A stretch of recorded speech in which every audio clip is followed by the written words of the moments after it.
Chrisean Rock is not the woman the internet thinks she is, and by the time we walk out the other side of this story together, that sentence is going to sit heavier than it does right now.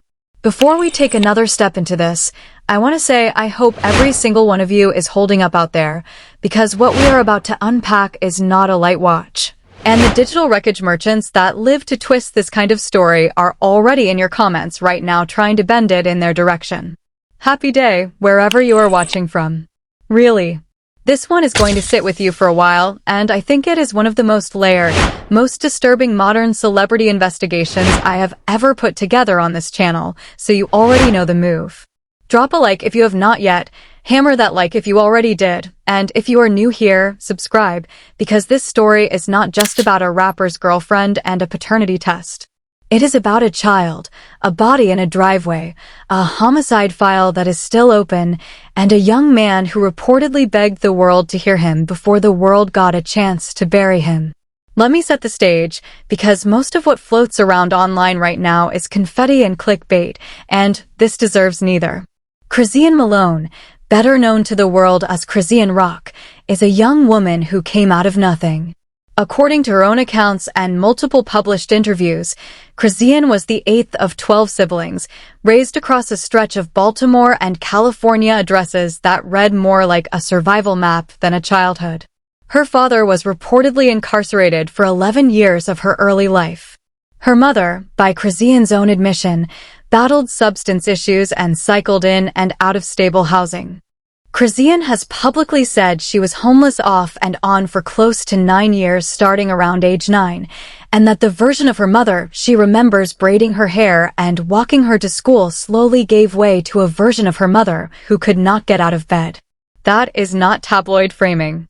That is Chrisean Rock's own testimony, delivered in her own words, on camera, for the public record. Now hold that image, because you cannot understand what came next without it. Chrisean was a track star. A real one.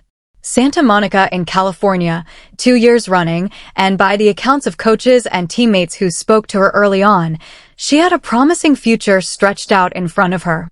She has publicly said the track was her release, her therapy, her escape from the version of home she did not have. This is a young woman who, from every early public appearance, positioned herself as a survivor and a competitor. And that is the frame she wants the world to remember, even now. But before Chrisean Rock became a household name, before Blueface, before the Blue Girls Club, before the reality show cameras and the millions of followers, there was a young man named Ronnie Malone, known to nearly everyone in his life simply as Ronnie. He and Chrisean, according to Ronnie himself in multiple filmed interviews before his death, dated on and off from roughly 2017 to 2022. They met at Arundel High School in and Arundel County, Maryland. Same senior class. Same homeroom. According to Ronnie, one thing led to another, and what began as a schoolyard connection ran, in his telling, for close to 5 years. 5 years. Remember that number. Because when the paternity storyline detonates in a moment, that 5-year window is going to matter a great deal. Now, let's step back into the heart of it, because the timeline is where everything starts to crack open. In 2020, while Chrisean Rock was reportedly recovering from a serious car accident, a friend encouraged her to audition for a reality series being launched by rapper Blueface, the Blue Girls Club. She was cast. She moved into his mansion. She competed with a rotating cast of other young women, all reportedly vying for Blueface's attention, on camera, for a paying audience. During that show, Chrisean Rock reportedly got into a physical altercation with Blueface's baby mother, Jaden Alexis. That is where, per Chrisean's own accounts, she lost her front tooth, a detail that has since become part of the mythology of her rise. Shortly after the show, Chrisean was signed to Blueface's label, Blueface LLC, and the two entered a very public romantic relationship. In January of 2023, Chrisean Rock announced her pregnancy. On September 3rd of 2023, she gave birth to a son. She named him Chrisean Malone Jr. The World, as directed by both Chrisean and Blueface's own broadcasting, believed the father was Blueface. That is the story the public got. That is the story the timeline of social media confirmed. That is the story that sold merch, sold streams, sold reality show contracts, and sold a version of a nuclear-adjacent celebrity family that America apparently could not stop watching. Now let's fast forward roughly a year and a half. And this is where the picture stops being a reality show and starts being a homicide file. On February 3rd, at approximately 7:10 p.m., officers in Severn, Maryland, responded to reports of multiple gunshots at Severn Tree Boulevard and Sea Pine Circle.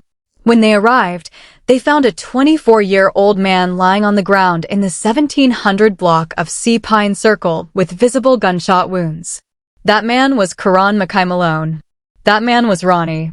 The same Ronnie who, according to his own filmed accounts, had dated Chrisean Rock for 5 years on and off. The same Ronnie who, in the months before his death, had been publicly, loudly, and unmistakably demanding one thing and one thing only from Chrisean, a court-ordered paternity test. Ronnie's position, delivered in interview after interview, was direct. He was not chasing Chrisean's fame. He was not chasing Chrisean's money. He was not chasing a relationship. From what the record actually shows, he was chasing an answer. A single answer. Is Chrisean Malone Jr. his son? And then, less than a week after Ronnie was found dead on that Severn driveway, Chrisean Rock did something that lit the internet on fire. On February 5th, according to widely circulated posts, she published paternity test results through her son's Instagram account. The documents she posted claimed to confirm that Blueface, currently incarcerated, was the biological father of Chrisean Malone Jr. Case closed. In her framing, the father is Blueface. The tests, dated back to 2023, were meant to end the argument. Except they didn't. Because within hours of that post going live, online sleuths began comparing the reference numbers, the formatting, the layout of the document to standard paternity test records, and, per widely shared analyses, the paperwork looked, in the words of a lot of those observers, suspicious. Some accused Chrisean directly of forging the results. Some accused her of publishing an edited version. Whether any of those accusations are ultimately proven, one fact remains hard to argue with. The paternity documents Chrisean Rock posted, days after her ex-boyfriend was found shot to death on a driveway, did not calm the internet down. They did the opposite. They opened the entire investigation up. Now, before we go 1 inch further, let me tell you exactly what Ronnie had been doing in the months leading up to his death, because the timing here is not accidental. Ronnie had spent the better part of a year telling anyone with a microphone that he believed Chrisean Malone Jr. was his son. According to Ronnie's own filmed statements, he had requested court-ordered paternity testing. He said he was told the process would take 4 to 6 weeks. He also said, plainly and on the record, that he believed Chrisean was actively trying to block that test from ever happening. His theory, in his own words, was that Chrisean was attempting to have him incarcerated on unrelated charges. Because if he were locked up, he argued, the court would deprioritize his paternity motion. Which sounds, at first hearing, like an accusation designed for engagement. Except, again, according to Ronnie's own account, this was not a wild theory. This was Ronnie describing what he said he was living through in real time. A young man reportedly trying to prove biological fatherhood, and reportedly convinced that the mother of the child was maneuvering the criminal justice system against him. And then let's step back into the video record for a moment, because Ronnie went further. Ronnie stated, on camera, that he was at the hospital the day Chrisean Malone Jr. was born. He stated that he was with Chrisean when her water broke. He stated that he knew who cut the umbilical cord. He would not name that person publicly, but he made it very clear that he was present. He was not, in his own words, a stranger to that child. He said that was his son. He said in his heart he believed that was his son. He also, importantly, said that if the DNA test came back and the child was not his, he would close that chapter and walk away. He said he was not doing this for a relationship. He was not doing this for money. He was not, in his repeated framing, doing this for clout. He said he was doing it for Junior. And in one of his more sobering appearances, he said something that has now become haunting in retrospect. He said his mother raised a man. He said he was the type who was going to step up whether the child was his or someone else's, because a kid is not an object. A kid is a human being. Now, let me put a rehook right here, because if you are new to this story, you're about to walk into a section that reframes almost everything you thought you understood about Chrisean Rock's rise. Because Ronnie was not just questioning paternity. He was reportedly concerned for the child's health. And the reason that concern existed at all is where this story goes from a celebrity paternity fight to something considerably darker. Ronnie stated in multiple interviews that when Chrisean Malone Jr. was born, the child was reportedly diagnosed with a hernia and, per his account, medical professionals had recommended a treatment path that would have included surgery and steroid injections to help the child develop properly. Ronnie said he saw the baby at birth. He said he saw the baby again months later. And he said, on the record, that the child's health did not appear to have been addressed in what he considered the best manner. He was careful. He was not diagnosing. He was not dragging the mother's parenting for sport. He was saying, in his own words, that he believed the child was being treated more like an object than a human being. And that if the child was his, he would fight to secure custody and get that child the care he believed the child needed. Now, here's where the story sharpens into a blade. Because during Chrisean Rock's pregnancy, and this is documented across her own broadcasts, live streams, and reality series appearances, there were public moments where viewers, medical professionals, and casual observers alike raised serious concerns about her behavior. It has been widely alleged, and Chrisean has been recorded in scenes suggesting that she consumed alcohol and, per multiple observers, smoked during her pregnancy. There is footage of Chrisean pregnant, visibly distressed, publicly unraveling on camera, in what many viewers described in real time as a mental health crisis. Whether every clip is a full picture is a fair question. But the sheer volume of public evidence from her own broadcasts painted a portrait that was, at minimum, alarming. And that portrait is why the next chapter of Chrisean Malone Jr.'s young life became a matter of public concern. In more recent live streams, Chrisean herself has openly stated that her son, now roughly 3 years old, does not eat solid food the way most 3-year-olds do. She has said she still blends his meals. She has been recorded telling viewers she fed him before leaving the house and that he does not care for many normal foods. In restaurant footage, the child has appeared visibly small and, at times, developmentally atypical for his age. In some of Chrisean's own uploaded clips, the child appears unable to walk at 3 years old, a milestone typically reached between 12 and 18 months. None of that is a diagnosis. None of it is a formal medical claim. But it is a public record of a public figure raising a child in public, and the concerns of the public, and reportedly of Ronnie before he died, did not appear from thin air. They appeared because the mother herself broadcast them. At the same exact time, medical experts have used this story as a moment to draw a distinction that has been buried under the noise. Fetal alcohol syndrome, or FAS, is not genetic. It is environmental. It is caused by prenatal alcohol exposure crossing the placenta. Children born with FAS often present with distinct facial features, a smooth philtrum, a thin upper lip, along with growth challenges and cognitive impairments across learning and behavior. That is well-established medical literature. On the other hand, a completely separate condition, Cri-du-Chat syndrome, is a chromosomal disorder caused by a deletion on the short arm of chromosome 5. Its name means cry of the cat in French because affected infants often have a distinctive high-pitched cry. Cri-du-Chat is genetic. It is not preventable. It is not caused by any behavior of the mother. Fetal alcohol syndrome, by contrast, is entirely preventable. That is the important part. Because when the public began raising concerns about Chrisean Malone Jr.'s appearance and development, some corners of the internet reached, perhaps unfairly, perhaps understandably, for the FAS explanation. Others reached for Cri-du-Chat. Others reached for nothing at all, choosing instead to attack anyone who dared raise the question.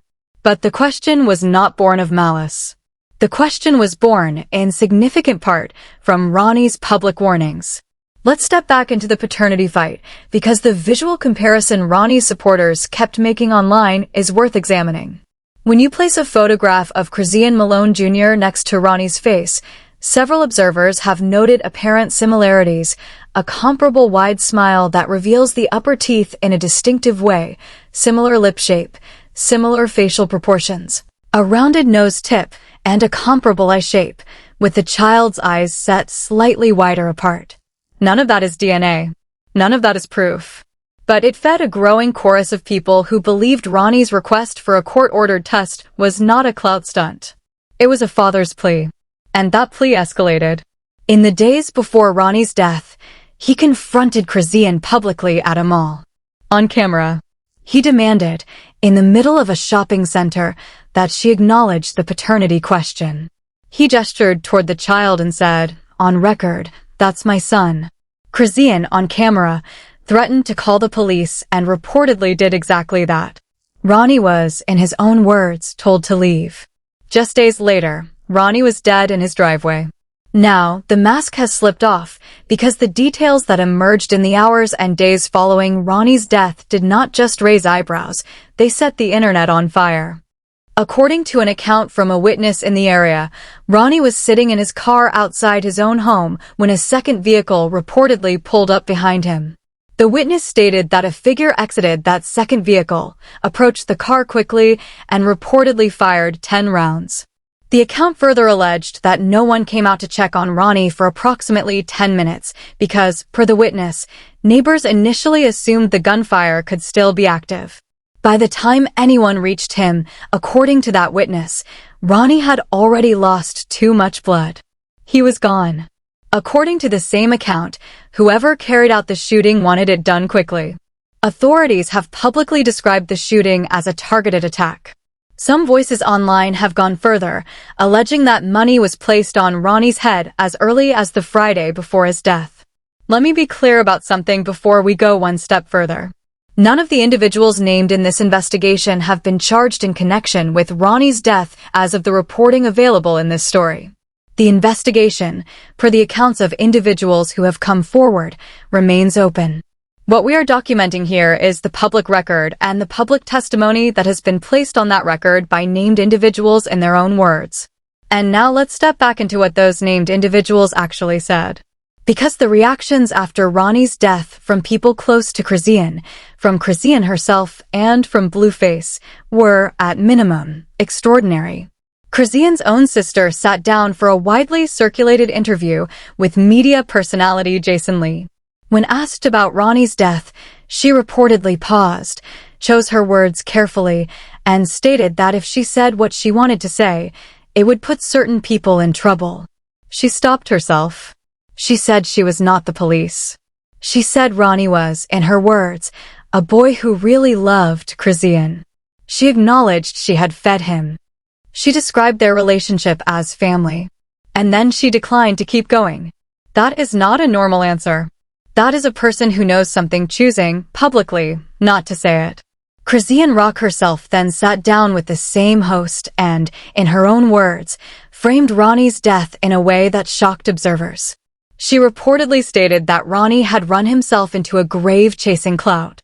She reportedly claimed that Ronnie was already at odds with people in the streets before his death. She reportedly denied any involvement. She reportedly implied that Ronnie's own choices, not any action of hers, were what put him in that driveway. In another appearance, Chrisean stated that she had told Ronnie he was going to die before her, a claim she framed as a spiritual gift of discernment, but which read to many observers as chilling in the context of what actually followed. And then there was a clip that circulated widely online in which Chrisean, reportedly discussing a modeling contract question, appeared to say, and I quote from the widely shared audio, "after I killed," before pivoting quickly and reframing the statement as a reference to a self-defense case involving her ex-brother. The comment set the internet on edge. Whether that was a slip, a joke, a misheard phrase, or a genuine moment of self-incrimination, that debate now lives permanently on the internet. Now let me put another rehook in front of you, because a witness in Ronnie's neighborhood has since come forward stating that homicide detectives arrived at his home for questioning specifically about the Ronnie investigation. In his own words, that witness described being visited by detectives, being scheduled for a follow-up interview, and being asked about his association with Chrisean Rock. The witness stated on video that the investigators indicated they had recovered Ronnie's phone.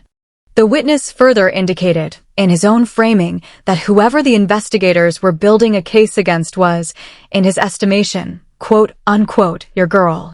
He did not name her explicitly beyond that.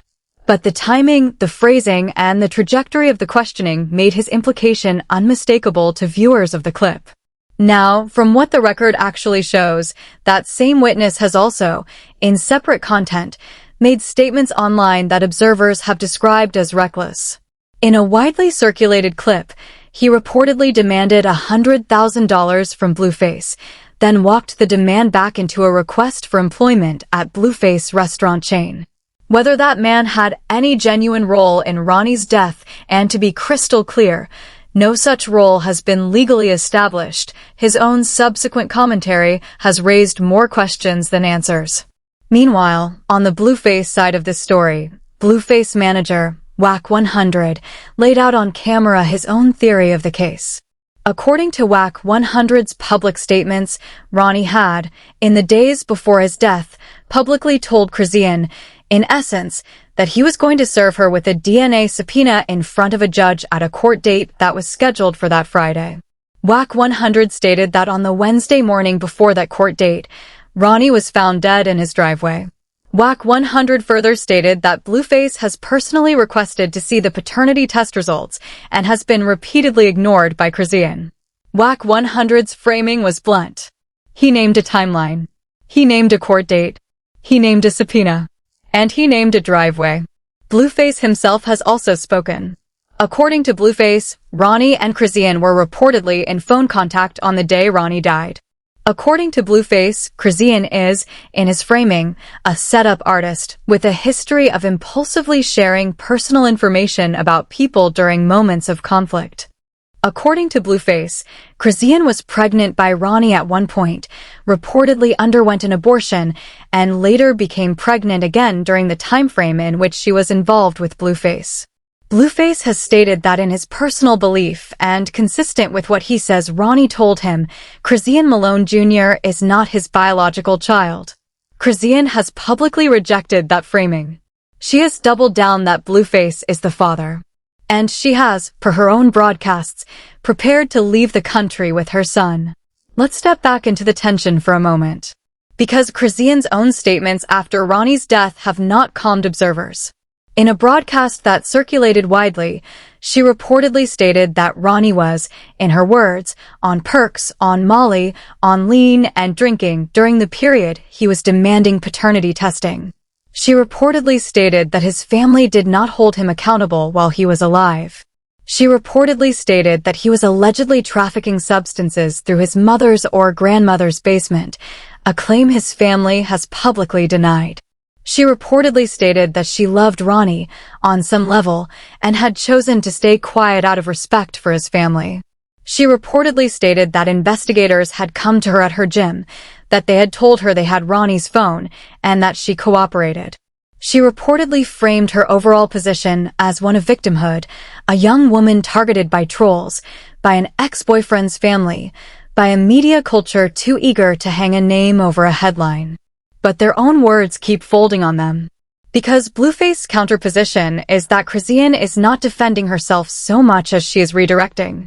Blueface has stated, in his own words, that Chrisean is trying to distract the public from what he describes as an ongoing murder investigation. He has stated that Chrisean has been posting his private text messages. He has stated, publicly and repeatedly, that he does not claim Chrisean Malone Jr. as his son. Wack 100 statements corroborate that framing. Ronnie's family, per public statements, has publicly indicated that they believe Chrisean was involved in Ronnie's death. That is not a legal finding.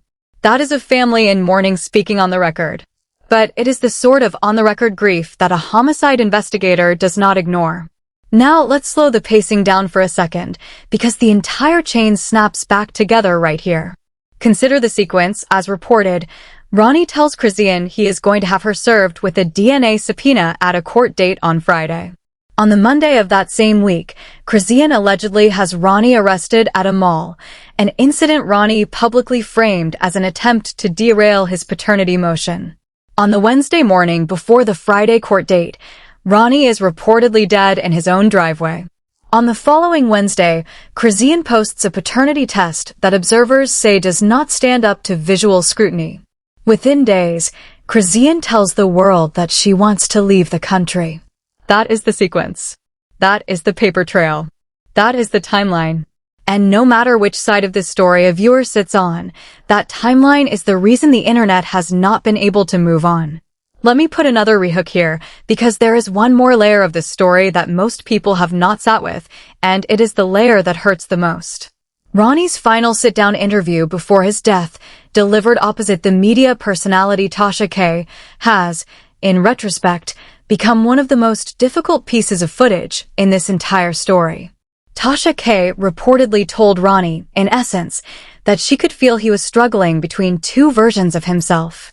She reportedly told him that social media creates the illusion of a reality that is not actually the reality of his life. She reportedly told him not to go backwards. She reportedly told him that God had given him a second chance. She reportedly told him that even if the child were his, the path he was walking to find that answer might put him in harm's way. She reportedly told him he was a good person from a good family. She reportedly told him not to let a girl, any girl, pull him back into a version of himself he had worked to leave behind. And then, according to public accounts, days later, Ronnie was gone. Now, let's step back into who this story is really about, because in all of the noise around Chrisean Rock, Blueface, Wack 100, and everyone else with a microphone, the person at the center of this has no voice at all. Ronnie Malone Jr., as Ronnie called him, is a young child. But somewhere inside that noise cycle is a child who did not choose any of this. Who does not benefit from any of this? Who does not, per the accounts of nearly everyone who has looked directly at him on camera, appear to be receiving the level of attention his development requires? Now, from what the record actually shows, Chrisean Rock has publicly stated that she loves her son. She has stated that she is present. She has stated that she prepares his meals from scratch. She has stated that she is the target of a coordinated harassment campaign and that her critics are motivated by malice, jealousy, and clout chasing. Those are her stated positions. They deserve to sit alongside the other statements in this story because a full picture requires the full record. Chrisean has also publicly stated that she has spoken with investigators. She has publicly stated that she has cooperated. She has publicly stated that she has nothing to hide. Those are the positions she has taken. In her framing, she is not a villain.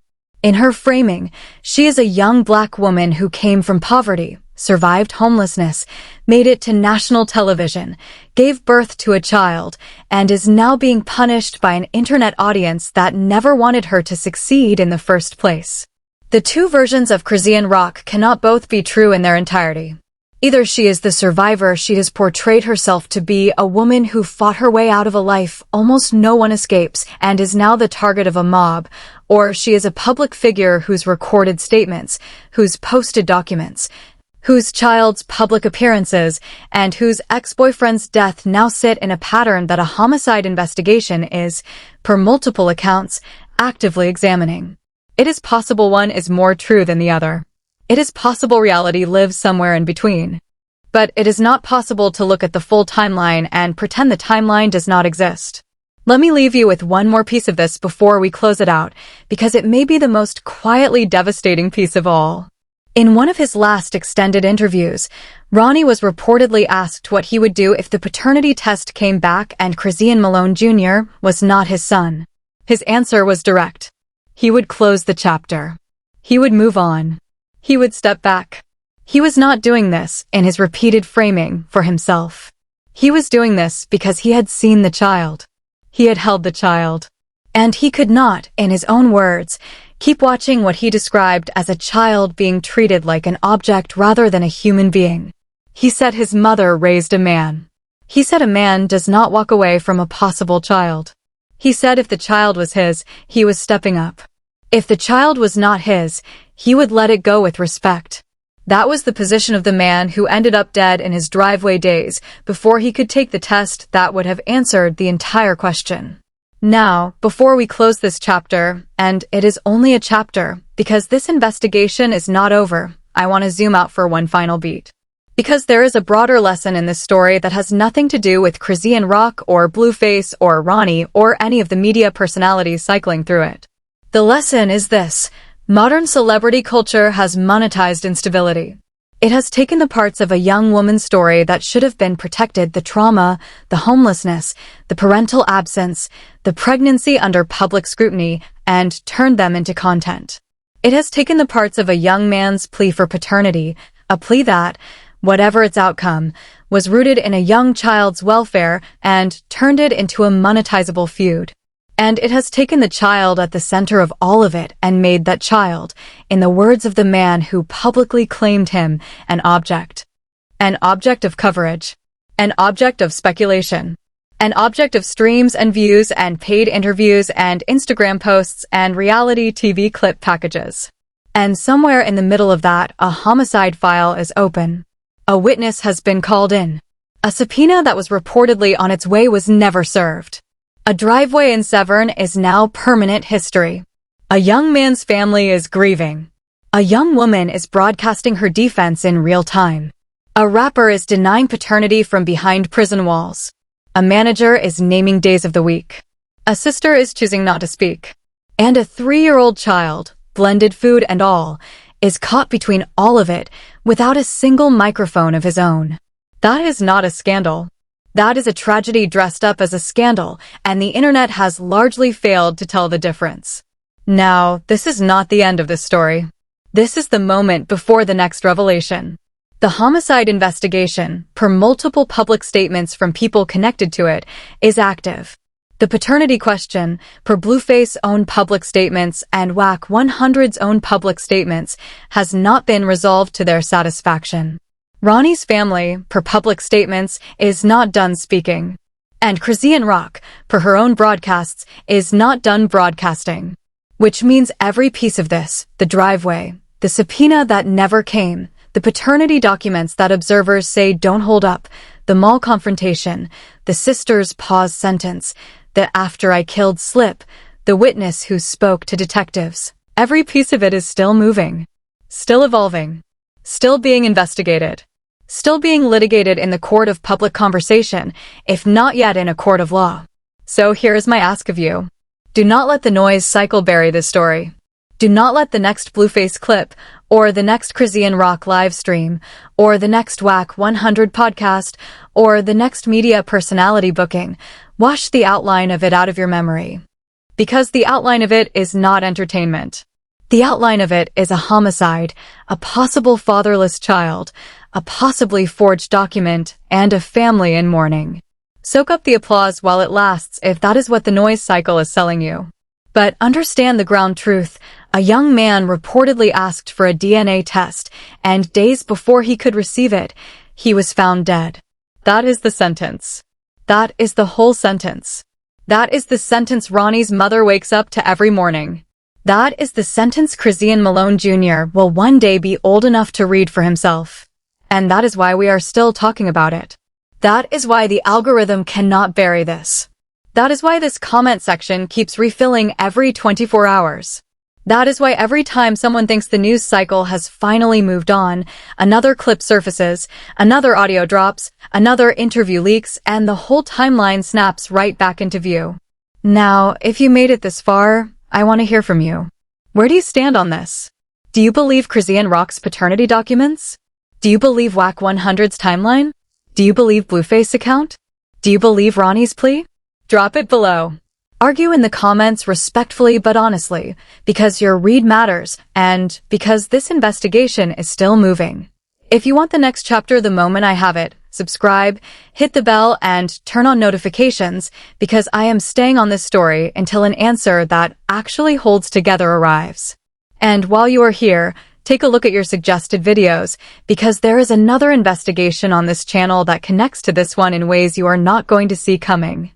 Pick the one that pulls you in, and I will meet you there, because the moment the next piece of this story surfaces, that is the channel where you are going to see it broken down first, and broken down honestly, without the noise machine spinning it for you. Because at the end of all of this, one truth remains: a child is watching this world grow up around him without a father to hand him the microphone one day and tell him the whole story. Until someone is held accountable, or until an answer clears every name currently attached to this, that child and Ronnie's memory deserve louder voices than the noise cycle has given them. And that is a promise I am willing to make on this channel right now, before the next chapter drops. Because the mask has slipped off. And it is not going back on.